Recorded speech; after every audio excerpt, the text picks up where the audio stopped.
আসসালামু আলাইকুম। আয়ারল্যান্ডে আসার আগে যে খরচগুলো জানা খুবই জরুরি। আয়ারল্যান্ডে আসার আগে সবাই জিজ্ঞাসা করে এখানে স্যালারি কেমন, স্যালারি কত? তো কেউ বলবে ৩,০০০, ৪,০০০, ৪,৫০০ ডিপেন্ড জবের উপরে। বাট এগুলো শুনতে কিন্তু অনেক ভালো লাগে, তাই না? কিন্তু আয়ারল্যান্ডে আসার আগে শুধু স্যালারি দেখলেই হবে না, কারণ মাস শেষে কত টাকা থাকবে সেটা আসল হিসাব। প্রথম আর সবচেয়ে বড় খরচ রেন্ট। বিশেষ করে ডাবলিনের মতো জায়গায় হাউস রেন্ট 2 বেডরুমের অ্যারাউন্ড ২,৫০০ থেকে ৩,০০০ ইউরো পর্যন্ত। অন্য অন্য বড় সিটিগুলো যেমন কর্ক, গলওয়ে, লিমিরিক এখানে প্রায় 2 বেডরুমের একটা অ্যাপার্টমেন্টের ভাড়া ২,০০০ থেকে ২৫০০ ইউরো।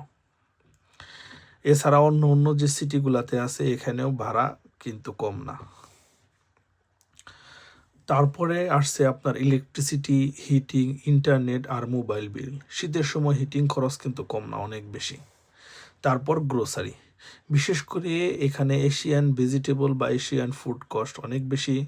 ভেজিটেবলগুলো ৮ ইউরো থেকে ১২ ইউরো পর্যন্ত পার কেজি হয়ে থাকে এবং সপ্তাহে নর্মালি এই সবজিগুলো একদিন আসে। তো যা পাওয়াও একটু কঠিন।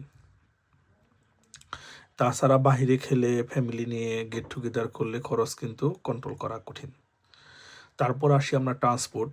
কাজের জায়গা থেকে বাসার দূরত্ব, পাবলিক ট্রান্সপোর্ট ব্যবহার করবেন নাকি নিজের গাড়ি, এটার উপরে মাসিক খরচ অনেক নির্ভর করে। এরপর একটি গুরুত্বপূর্ণ বিষয় হলো ট্যাক্স। আপনি যে স্যালারিটা পাচ্ছেন এর পুরো অ্যামাউন্ট কিন্তু আপনি হাতে পাবেন না। এখান থেকে ট্যাক্স কাটার পরে বাকি অংশগুলো আপনি স্যালারি হিসাবে পাবেন।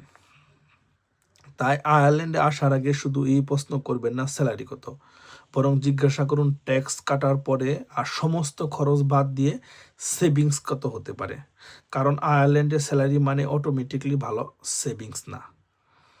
তাই আয়ারল্যান্ডে আসার আগে এই খরচগুলো চিন্তা করে